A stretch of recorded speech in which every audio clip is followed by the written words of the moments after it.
Sí, fíjate que nosotros utilizamos mucho Slack y yo diría que eso es algo que nos ha ayudado bastante. Adicional a las llamadas por Zoom, donde siempre ponemos la cámara, nos estamos viendo, tenemos mucha comunicación por Slack, que es un poco más informal, ¿verdad? Mandamos fotos, ponemos los GIFs, memes, la gente pone reacciones. Y al estar todos al 100% remoto, pues incluso las celebraciones de fin de año son llamadas por Zoom, ¿verdad? Donde dan premios, hay juegos.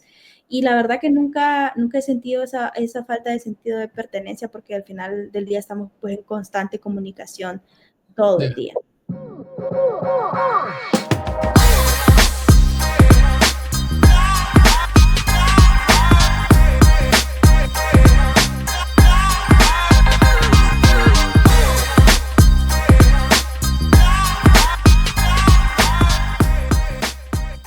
En este episodio hablamos con Andrea Martínez, experta en agilidad y diseño de productos.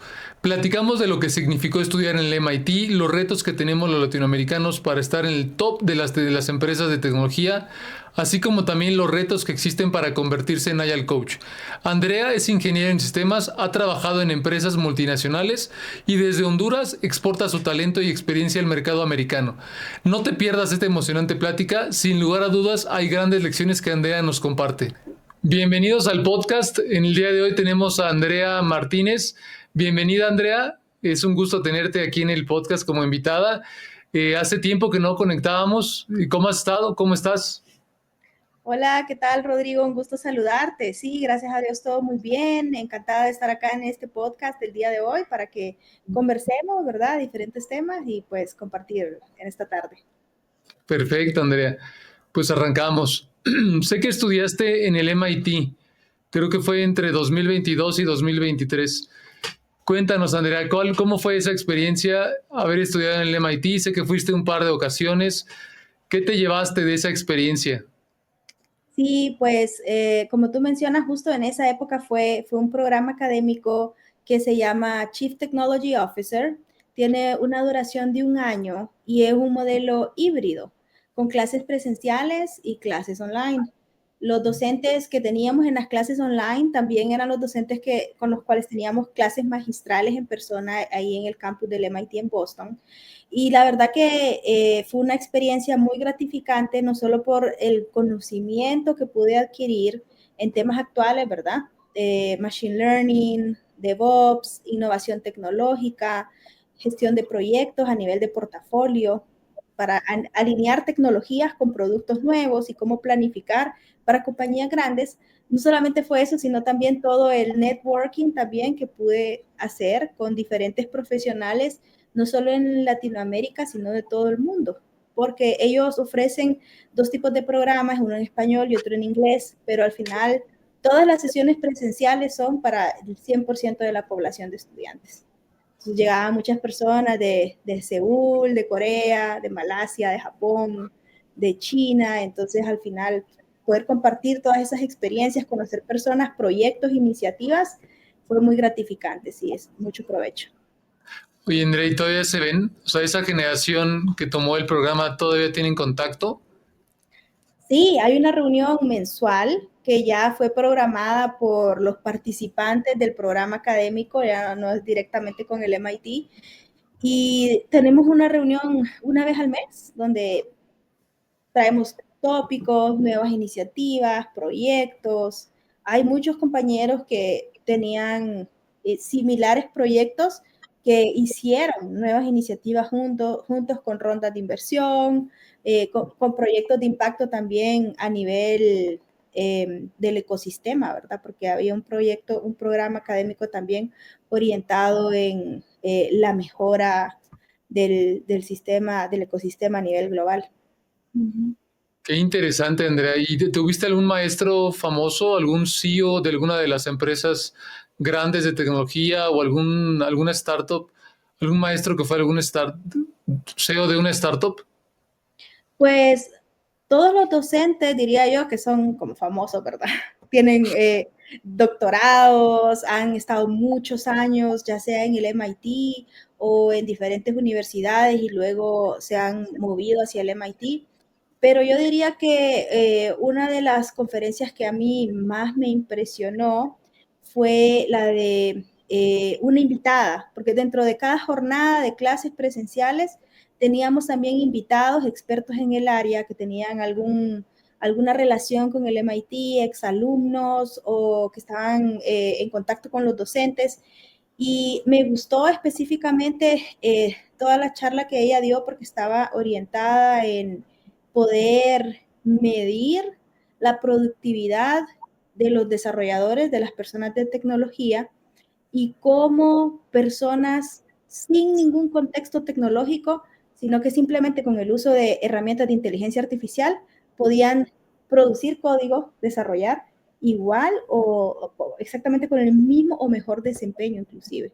Entonces ellos estaban haciendo una investigación enfocada en cómo medir la inteligencia de un grupo, así como se mide a través del IQ, el coeficiente intelectual, la inteligencia de una persona. Sí. Estaban haciendo investigaciones para poder decir, ok, de este grupo, ¿cómo mido yo y cómo clasifico si hay un grupo más inteligente que otro? ¿En base a qué? Entonces, esa fue una de las conferencias que más me llamó la atención. Qué interesante, Andreas. La verdad que yo creo que fue una experiencia padrísima y me imagino lo recomiendas para otras personas, ¿verdad? O sea, sí recomiendas el programa para personas que están inmersos en la tecnología y probablemente quieran evolucionar el rol o aprender de las nuevas tecnologías, ¿no?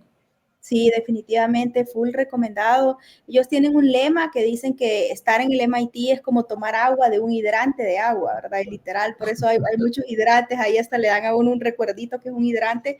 Y es que cuando uno llega es como una explosión de tantas diferentes cosas, investigaciones, últimas tecnologías, realmente que de todo el mundo ellos también traen personas a la institución, ¿verdad? Los mejores en sus áreas para que puedan seguir avanzando en todas esas innovaciones, ¿verdad? Tecnológicas.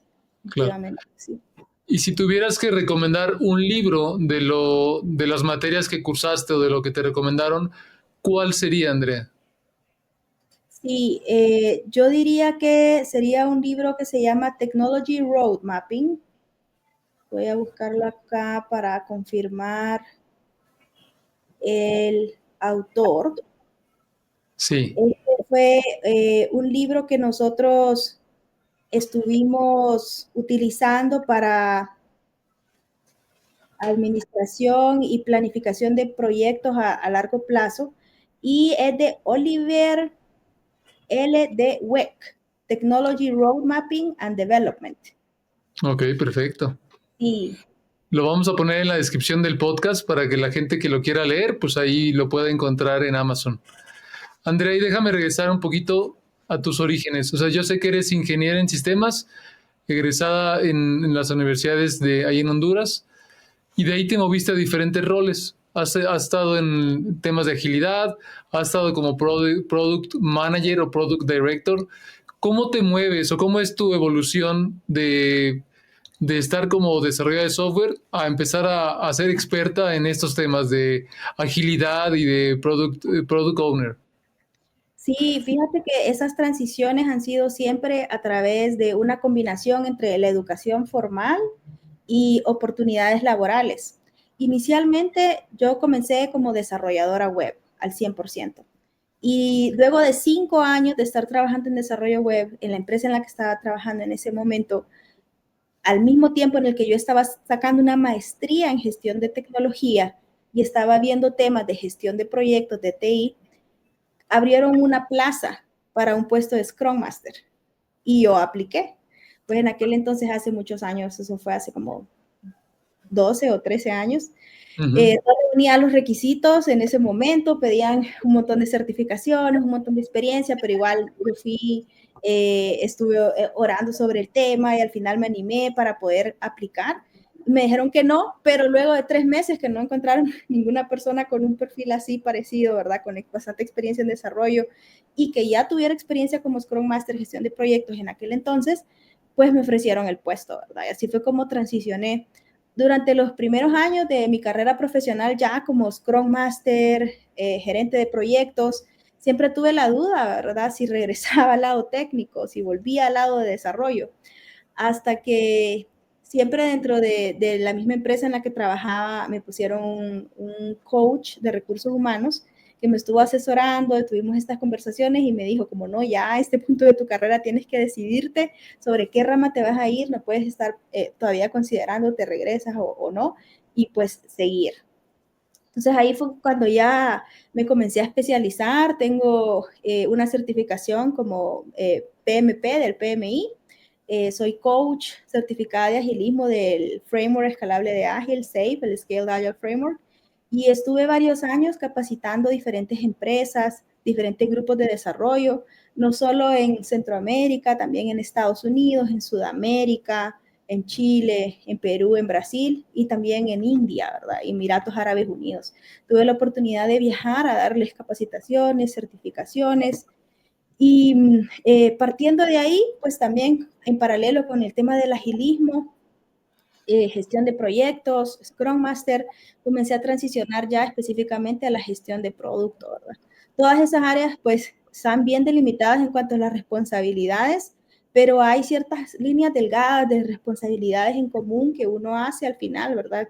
Entender súper bien el ciclo de vida de desarrollo de software, entender los roles, responsabilidades, manejo del alcance, hablar con clientes, y ya pues a partir de ahí es donde ya en los últimos 5 años, diría yo, me he especializado en gestión de producto, como Product Manager, Product Director, hacer investigaciones de mercado, hacer análisis de benchmarking, definición de nuevas funcionalidades, análisis de costos, precios, retornos de inversión, y en base a eso y a la usabilidad de un producto, definir y lanzar nuevas funcionalidades para los productos. Interesante, Andrea. ¿Y cuál crees que ha sido la habilidad o la competencia que más te ha ayudado para transicionar entre los diferentes roles? Digo, me remonto, sé que la agilidad tiene un poquito más de 20 años de que se reunieron allá en Utah y Sí. empezaron a diseñar el manifiesto ágil, pero con todo lo que has visto en los diferentes países que has ido o has tenido la oportunidad de viajar y entrenar, ¿crees que la agilidad ya realmente la adoptaron las empresas?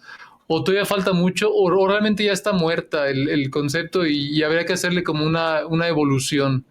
¿Qué opinas? ¿Qué has visto en todos esos viajes que has tenido la oportunidad de conocer Sí. a empresas y gente? Ajá, sí. Yo diría que siempre lo más importante es tomar lo más relevante que puede ayudar a una organización a tener un mejor desempeño de entrada, ¿verdad? Siempre fui una agile coach bien flexible en ese tema, ¿verdad? Que al fin del día necesitamos entender el ambiente de la empresa y comprender exactamente qué es lo que le funciona, tanto para los clientes como para los desarrolladores.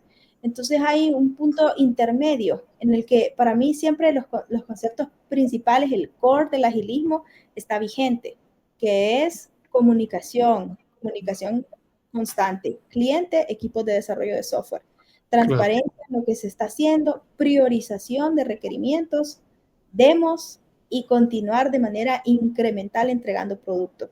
A mí me sorprende mucho cuando hay compañías que todavía quieren desarrollar de manera encapsulada, donde invierten muchos meses en definir y capturar requerimientos y luego 9 meses después de desarrollo quieren poner el producto frente al cliente. Eso en un 99.9% de los escenarios va a salir mal. Cuando el Claro. cliente ya lo ve, quiere cambios, esto no era así, y el costo de regresar al principio, donde estábamos todavía en papel modelando, es muchísimo más alto, ¿verdad? De regresar a ese momento cuando ya el software está terminado. ¿Y crees que la práctica o esos principios que acabas de platicar se han quedado en grupos nichos que desarrollan solamente software? ¿O crees que también ya ha logrado permear la empresa en otras áreas? Por ejemplo, ves que hablábamos de Enterprise Agility, ¿no? O sea, cómo la empresa en su totalidad toma esos principios y prácticas para que la misma empresa se vuelva ágil y no solo un nicho o un grupo que son los que desarrollan los sistemas.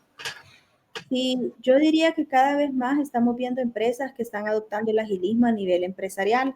Claro que tal vez no lo están adoptando de una manera tan inflexible como hace algunos años. Algunas compañías o algunas metodologías lo promovían. Por ejemplo, acá hay un banco, el banco más grande en Honduras, que está utilizando al 100% agilismo. Y yo tengo una amiga que trabaja ahí en el área de recursos humanos y me comentaba cómo tenía 10 vacantes de Scrum Masters. Y yo le preguntaba, bueno, no, ya, yo sé que ya tenían Scrum Masters, no sabía que su departamento era tan grande. No, me dice que los ocupamos para el área de mercadeo, para el área financiera, para el área de recuperación, porque a nivel de todo el banco nosotros estamos haciendo sprints y Mm. entregando con la misma sincronización y cadencia nuestros servicios al mismo tiempo para que toda la empresa esté alineada, ¿verdad? Yo creo que esa es una de las razones principales igual para que empresas muy grandes también quieran adoptar ese tipo de prácticas, porque al final queremos tener una misma visión, un mismo objetivo, un mismo entregable, que al final del día debería estar alineado a lo que la empresa más necesita en ese momento, ¿verdad? Claro, claro. Tú y yo tuvimos la oportunidad de trabajar en vidas pasadas en la misma empresa y te acuerdas que estábamos impulsando una transformación ágil, pero la estábamos impulsando desde abajo, o sea, el famoso bottom-up, ¿no?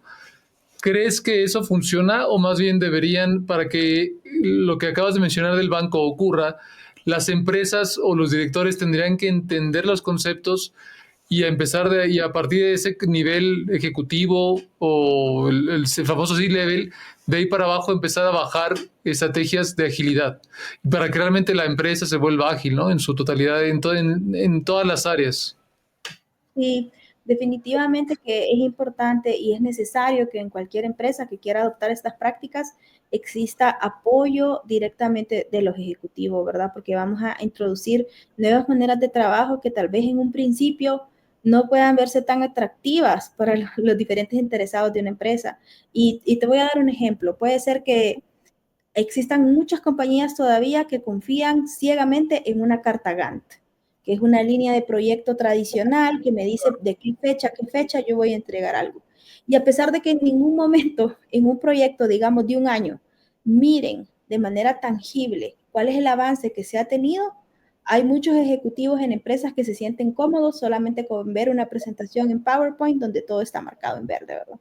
Entonces ahí de entrada, si nosotros comenzamos a introducir realidades de riesgos, de desviaciones en la línea de tiempo, de tardanzas, retrasos que existen, porque tal vez realmente al inicio la línea de tiempo que se planteó no era realista, pues es un cambio de mentalidad significativo que si no tenemos el apoyo de los ejecutivos, por más que el equipo quiera levantar la mano y decir, no, es que no es realista, no vamos a salir a tiempo, pues van a verse, en lugar de tener apoyo para que lo corrijan, van a tener repercusiones, ¿verdad? De que se les llame la atención, de que tengan problemas, de que cambien personas dentro de la empresa.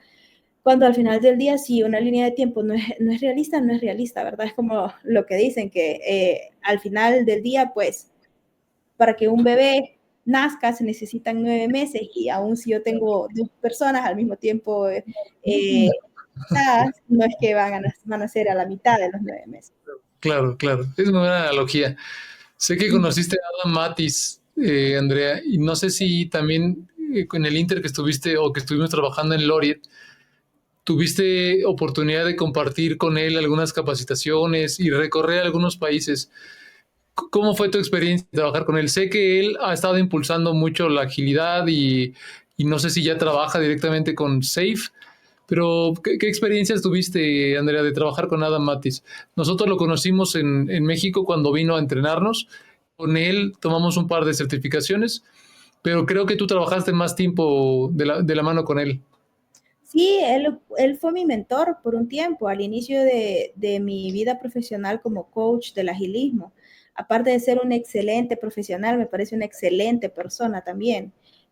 Muy dedicado, muy abierto, muy transparente, con una actitud de colaboración y servicio. Aprendí muchísimo con él y fue una de las razones principales por las que yo también me certifiqué como coach para poder dar certificaciones, ¿verdad? Nosotros tuvimos la oportunidad también de que nos visitara varias veces en Honduras y yo también tuve la oportunidad de trabajar en conjunto con él dando algunas capacitaciones en Baltimore. Sí, definitivamente, todavía estamos en contacto. Ah, qué bueno, qué bueno. Sí, yo también de vez en vez le mando unos mensajes. Andrea, ¿y qué le recomendarías a la gente que quiere tomar como o hacer una transición en su carrera profesional y se quiere convertir en un Agile Coach? Sé que tú tienes casi todas las certificaciones de SAFe. ¿Por dónde empezar? O sea, ¿qué le dirías a una persona que dice yo A lo mejor vengo del mundo de desarrollo o a lo mejor no y viene de otras áreas, pero quiere transicionar a un rol ya de Agile Coach, Scrum Master, Product Owner. ¿Por dónde? O sea, ¿cuál sería el path de por dónde tiene que arrancar? Sí, yo diría que de entrada una de las cosas principales es reconocer cuáles son las habilidades blandas que se deben de desarrollar. A mí me parece que hoy en día, especialmente en el área de producto, cada vez más estamos viendo personas que no son con un contexto o con una formación del área de tecnología. Hay muchas personas que ya están trabajando, son ingenieros químicos o son personas del lado de marketing, que al final del día necesitan empaparse cada vez más de cómo funciona un producto, capturar requerimientos y de manera incremental irlos entregando, ¿verdad? Entonces, mi recomendación sería, en primer lugar, entender cuáles son esas habilidades blandas que se deben de desarrollar, que más que todo tienen que ver con la comunicación, documentación y al mismo tiempo poder entender esos principios básicos del desarrollo incremental. Porque de la misma manera en la que te daba el ejemplo de la línea de Gantt y cómo muchas veces hay ejecutivos que se casan con esa línea de Gantt y no quieren hacer ninguna modificación, es importante poder influenciar a los ejecutivos, a los clientes, para que de alguna manera entiendan que muchas veces no todo lo que piden es urgente o tal vez no todo es requerido para que puedan comenzar a pilotearlo, para que lo lancen a un ambiente de producción, para que la gente lo pueda utilizar, para que entiendan si eso va a funcionar o no, y si no va a funcionar, pues que sepan que vamos a seguir trabajando de manera incremental con el equipo de desarrollo para entregar nuevas funcionalidades, ¿verdad? Entonces, tener esa flexibilidad, ese temple muchas veces de poder hacer ese switch también entre hablar con una persona no técnica y entender lo que necesitan a hacer el cambio para, ok, ahora me voy y hablo con el equipo de desarrollo y le transmito esas necesidades también. Qué importante es eso, ¿eh? Final, más allá de aprender el método, las prácticas, es cómo te comunicas, cómo resuelves problemas, cómo colaboras o cómo haces que todos los equipos colaboren en conjunto para una meta en común, ¿no? Creo que le diste al clave y creo que es una de las piezas claves para poder transicionar a un rol y a cualquier rol, ¿no? Sí, definitivamente. Uh-huh.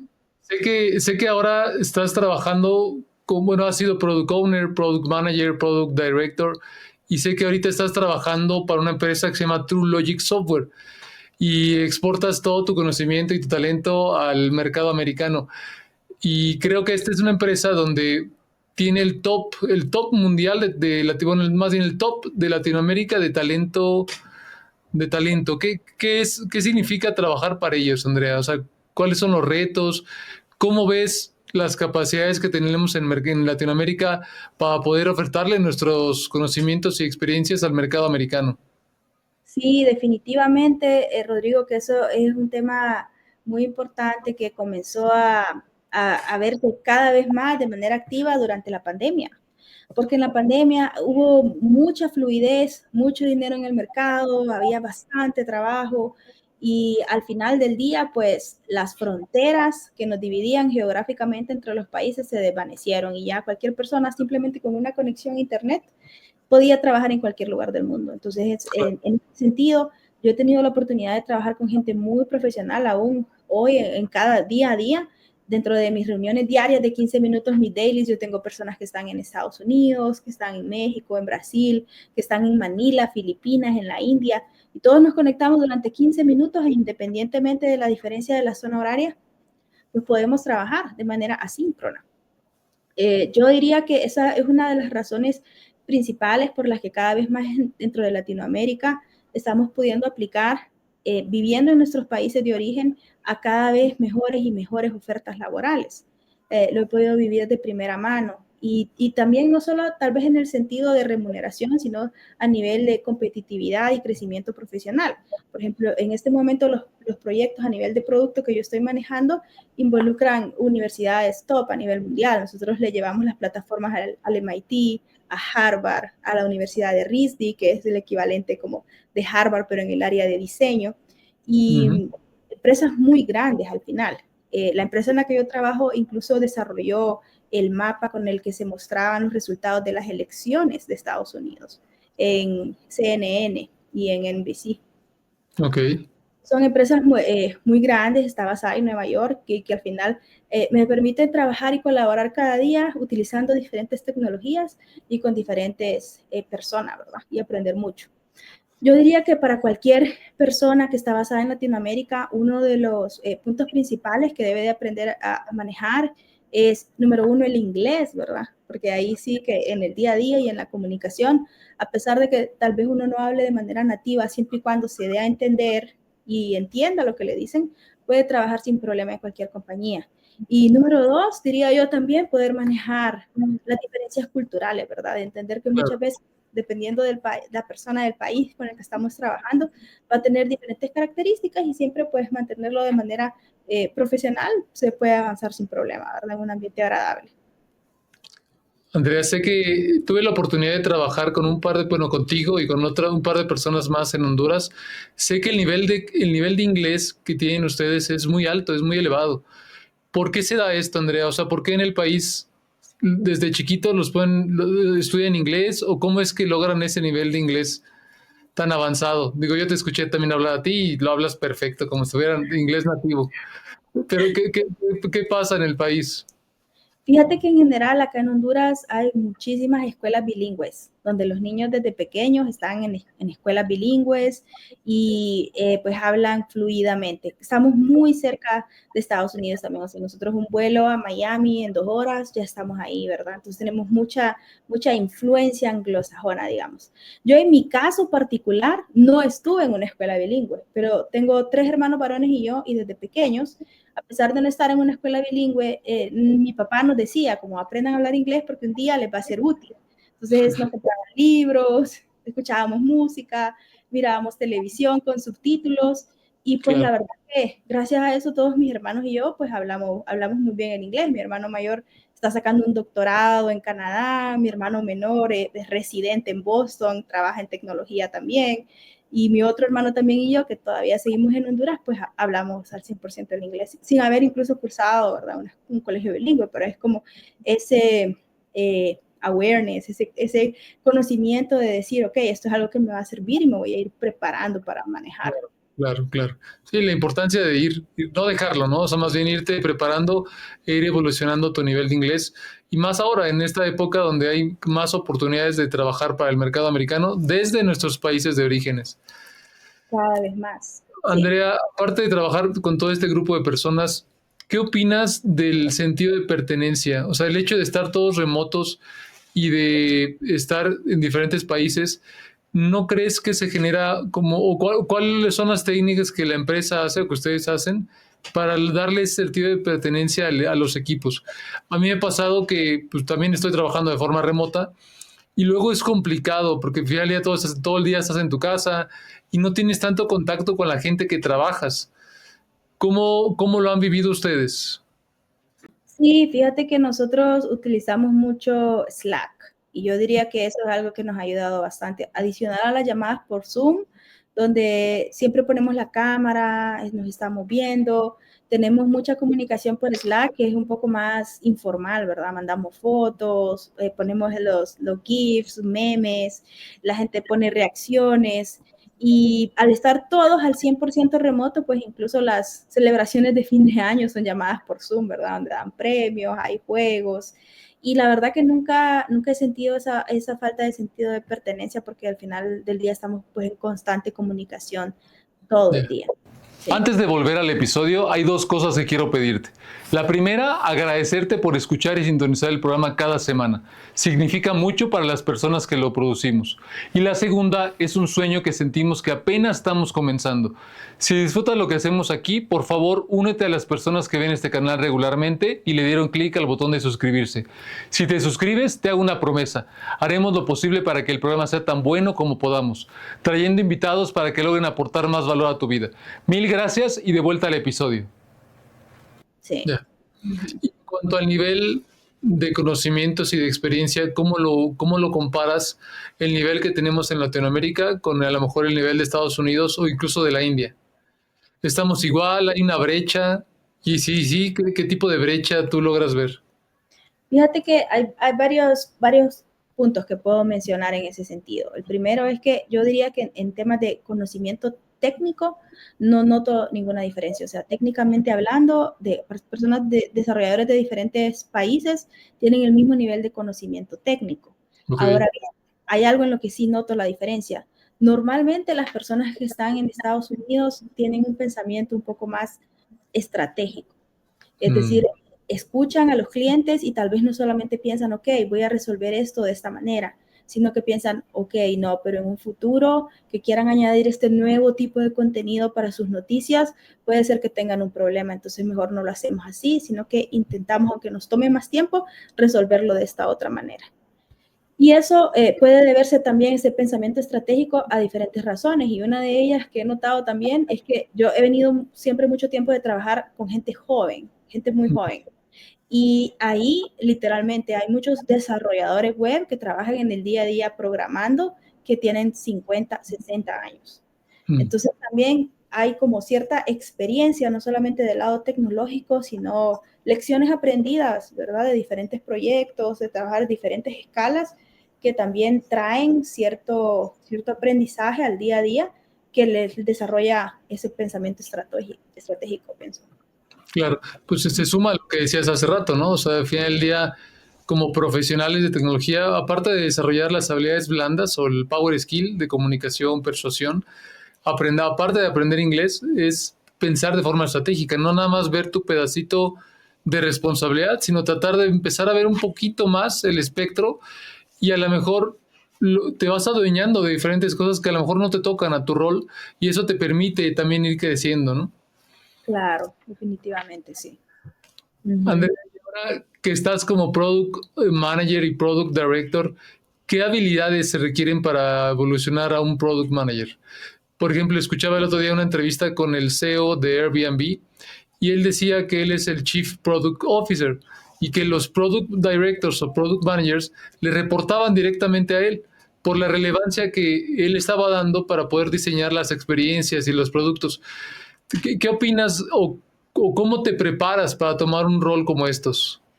Sí, mira, yo para ejemplificarte qué tipo de conocimientos necesitas, te voy a compartir una experiencia personal.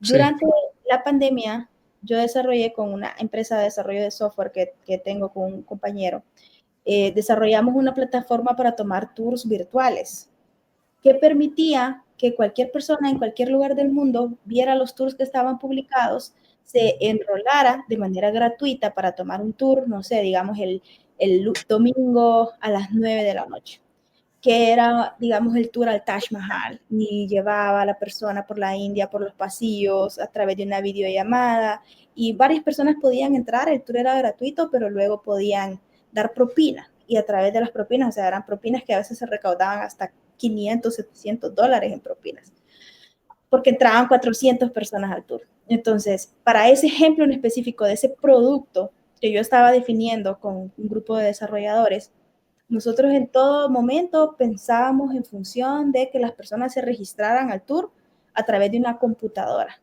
Pero Mm, cuando ya comenzamos a lanzar las campañas de publicidad en las redes sociales, vimos que el 98% de las personas que querían registrarse era porque miraban la campaña en las redes sociales a través de su celular.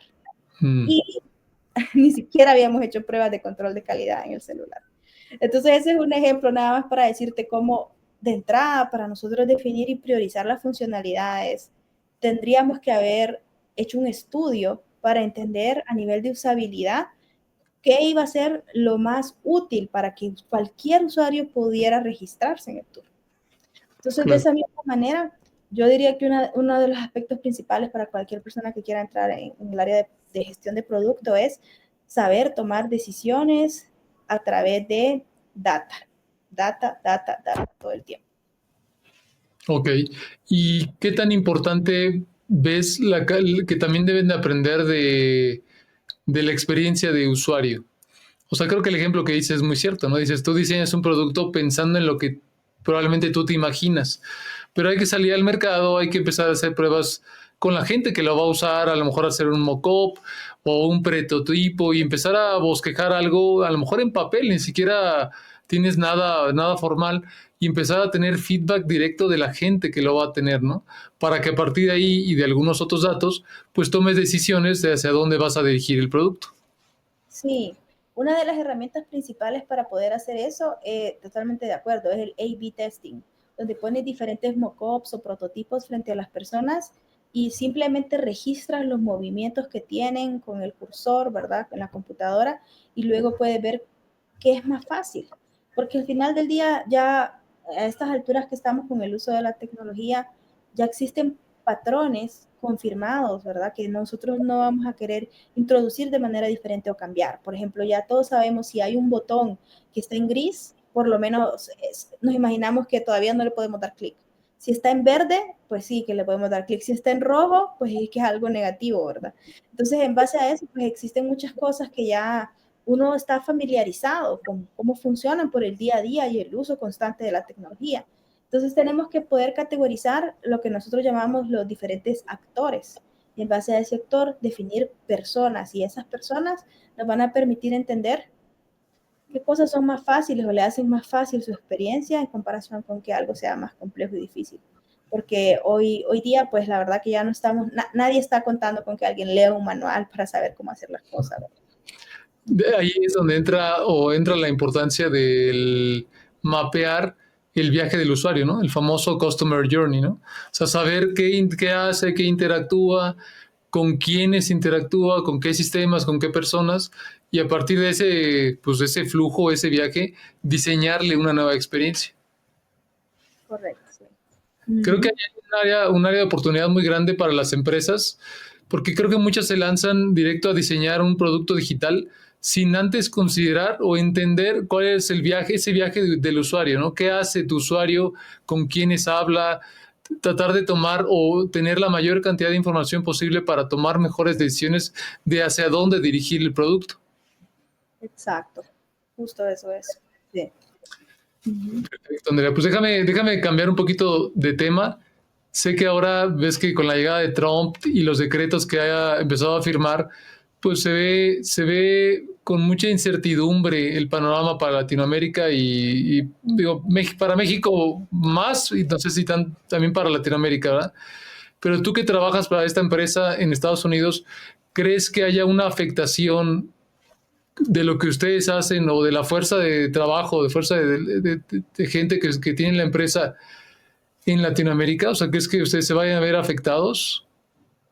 Creo que justo en este momento, pues tal vez no vayamos a tener mucho impacto directo, esa es mi percepción, por el hecho de que físicamente hablando, geográficamente nosotros tenemos cero compromiso directamente con Estados Unidos.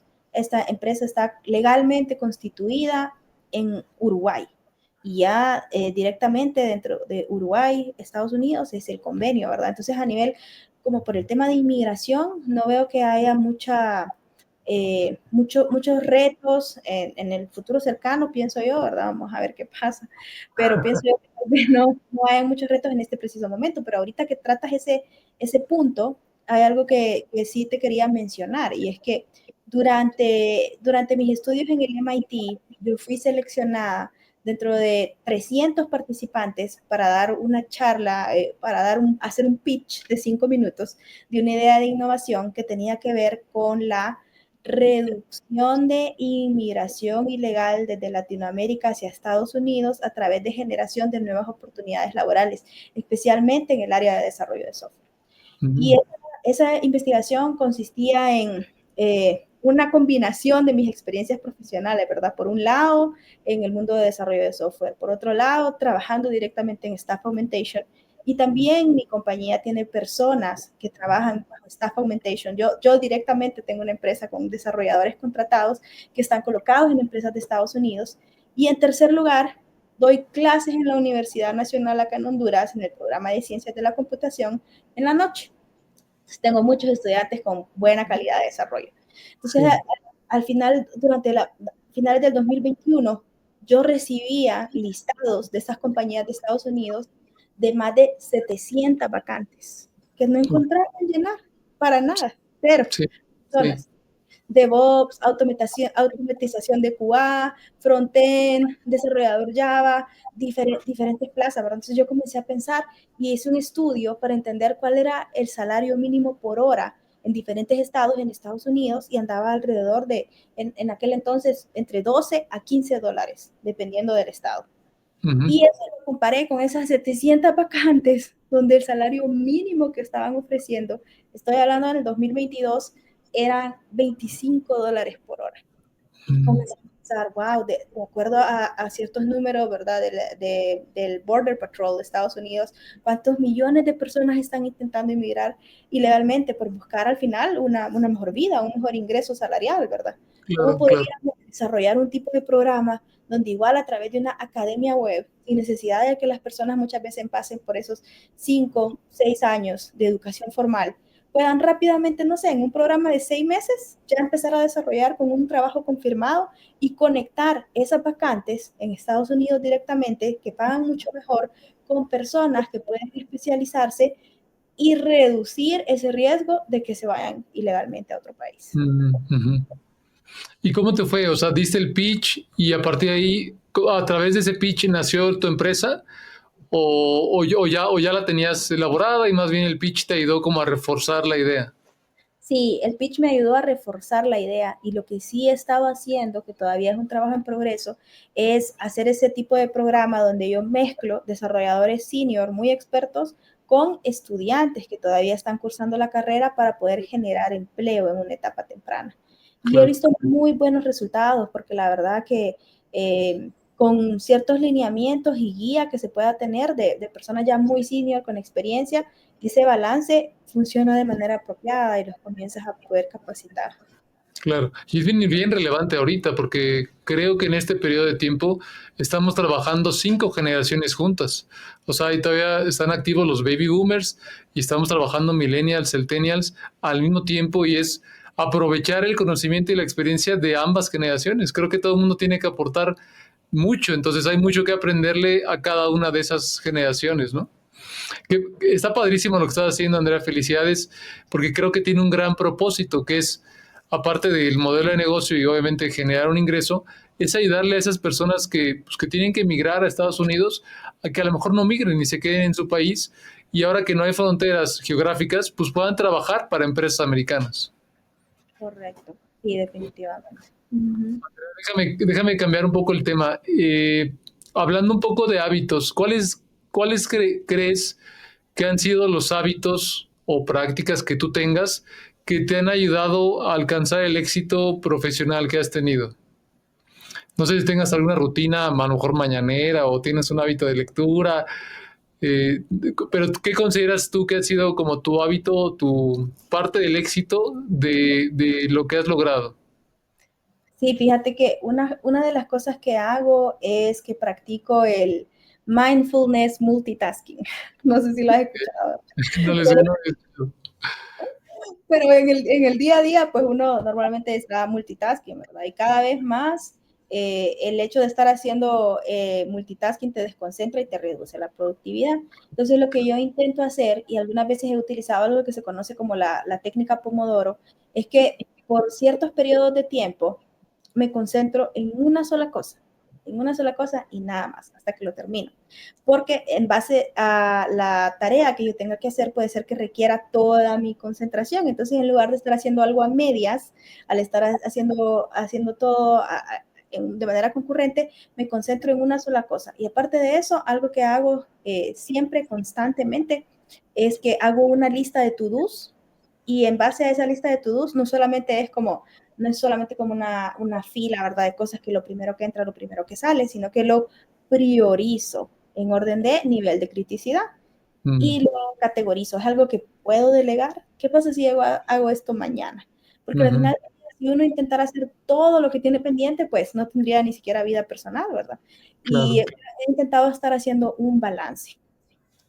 La verdad que a nivel de carrera profesional, algo también que yo hago, pues yo soy cristiana, yo siempre he puesto todos mis planes en las manos de Dios, oro mucho para que me dirija y últimamente en este año que pasó comencé a correr, ya a nivel ya más personal, ¿verdad? Comencé a correr, tanto que ya la próxima semana, este domingo que viene, voy a correr una media maratón oficial en Ah, California. súper bien, súper bien. Me recuerdo que ya corrías antes, ¿no? O sea, ya corrías maratones, ya corrías carreras de 10 kilómetros, ¿no?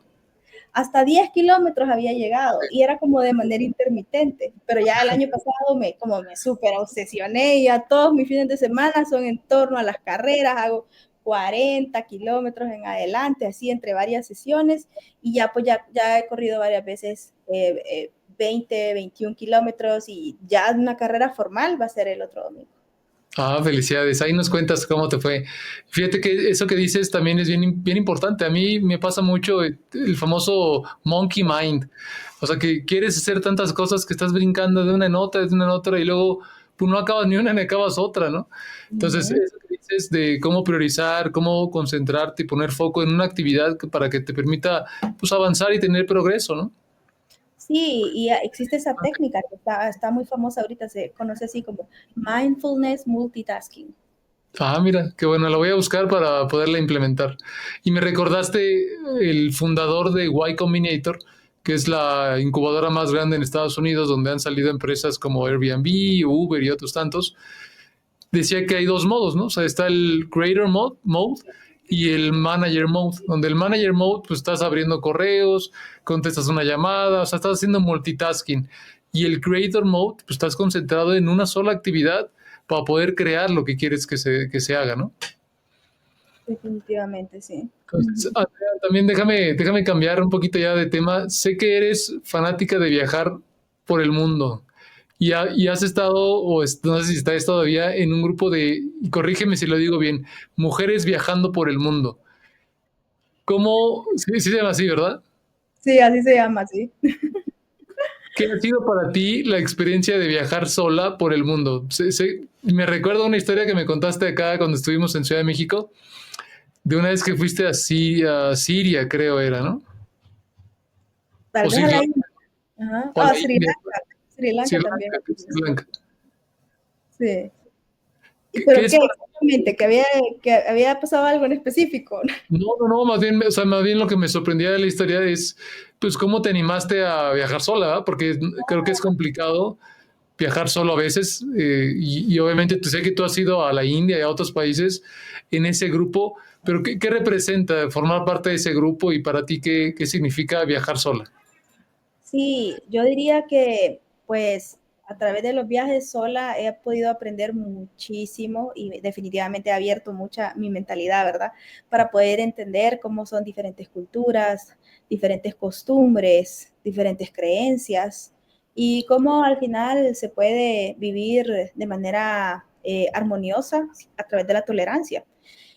Uno de los principales países que a mí me sorprendió, aparte de la India, ¿verdad? Por el choque cultural, fue también Emiratos Árabes Unidos, ¿verdad? Donde ya, incluso si vas a un mall, a un centro comercial, los hombres están sentados en una mesa, las mujeres están sentadas en otra mesa. Eh, a, Siendo una mujer sola viajando, pues algunos de los consejos que podría dar es siempre buscar la seguridad, ¿verdad? Me he quedado siempre generalmente en hoteles reconocidos, agendar con anticipación los transportes, los taxis, al momento de agendar un tour, también recibir recomendaciones para no simplemente salir y prepararme bien, ¿verdad? A nivel de conocer cuál es la cultura, qué es lo que se hace, qué cosas son permitidas, qué cosas no son permitidas. Y mi pasión por viajar se mantiene. Déjame contarte que, si Dios lo permite, ya ahorita en junio de este año, mi familia y yo nos vamos a tomar como un año sabático para ser nómadas digitales. Entonces, yo tengo mi esposo y tengo un hijo de 9 años que va a comenzar a hacer homeschool durante un año y vamos a vivir durante un mes en diferentes países. Vamos a empezar en Colombia, en Medellín, de ahí nos vamos a mover a Buenos Aires, Argentina, Montevideo, Río de Janeiro, luego vamos a estar un tiempo en Estados Unidos, en Canadá, para luego movernos por Europa. Entonces vamos Qué, a ver cómo va, queremos ir a conocer, estar no como poco tiempo, como 5 días, 10 días, sino un mes en cada país. qué padre experiencia. Oye, felicidades y pues no, y ahora es una vez que lo empieces, cuéntanos cómo te va y cuáles son las experiencias y sobre todo qué gran oportunidad para tu hijo. Sé que tu hijo tiene como que 8 o 10 años. Sí, tiene 9 años, sí, va a ser una buena experiencia para él y queremos que aproveche al máximo, pues, conocer, ser ciudadano del mundo. Qué padre, qué padre. Oh, felicidades, Andrea. Bueno, y ya para cerrar, ¿tienes algún proyecto actualmente que te motive? Aparte, digo, sé que este que acabas de contar se escucha impresionante, pero ¿tienes algún otro proyecto que te mantenga motivada para los siguientes meses?